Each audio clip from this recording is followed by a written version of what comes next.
நடைபெற இருக்கின்ற சட்டப்பேரவை தேர்தலில் செய்யார் வேட்பாளராக உங்களிடம் வாக்குகளை சேகரிக்க வருகை வந்திருக்கின்றோம்.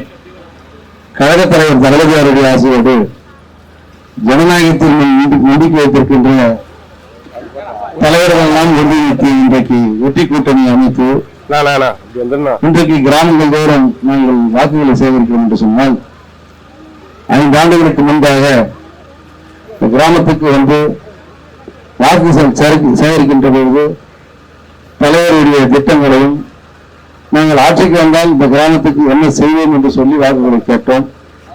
அது இந்த கிராமம் திராவிட முன்னேற்ற கழகத்தின் கோட்டை. எப்போதுமே இந்த கிராமம் உதயசூரியனுக்கு மட்டுமே வாக்களித்து பழக்கப்பட்டவர்கள். இந்த கழக தலைவரால் இன்றைக்கும் இந்த கிராமம் நம்பிக்கையான கிராமம்.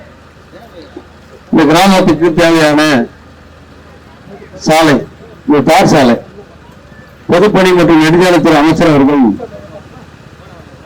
இந்த கிராமத்துக்கு செய்யார் தொழில் இருக்கின்ற அனைத்து கிராமத்துக்கும் அடிப்படை வசதியான தார் சாலை தரமான சாலையாக போட்டிருக்கிறார்.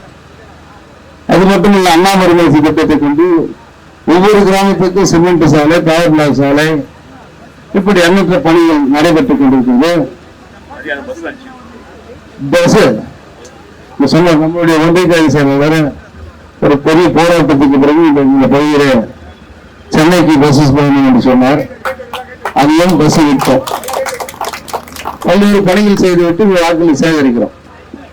அது மட்டுமல்ல, இந்த கிராமத்துக்கு குடமுழுக்கு 2 கோயில 3 கோயில குடமுழுக்கு செஞ்சிருக்கேன். அனைத்து கும்பாபிஷேகத்துக்கும் நான் கலந்து கொண்டிருக்கேன். அனைவருடைய நல்லது கட்டது அனைத்துக்கும் கலந்து வரும். ஒரு 10-15 முறைக்கு மேல் இந்த கிராமத்துக்கு சட்டமன்ற உறுப்பினராக, ஏன்னா ஒரு தேர்தலுக்கு வந்தால் 10 தேர்தலுக்கு தான் வருவாங்க மற்ற சட்டமன்ற உறுப்பினர்கள். உங்களுடைய நண்பர்களை கூட கேட்பார், பல கோரிக்கை வச்சிருக்காரு. எல்லாத்தையும் ஒரே வருஷத்துல பண்ண முடியாது. ஒரு சில 2 கூட இருக்கும். அவற்றை மீண்டும் நம்முடைய ஆட்சி தொடர்பு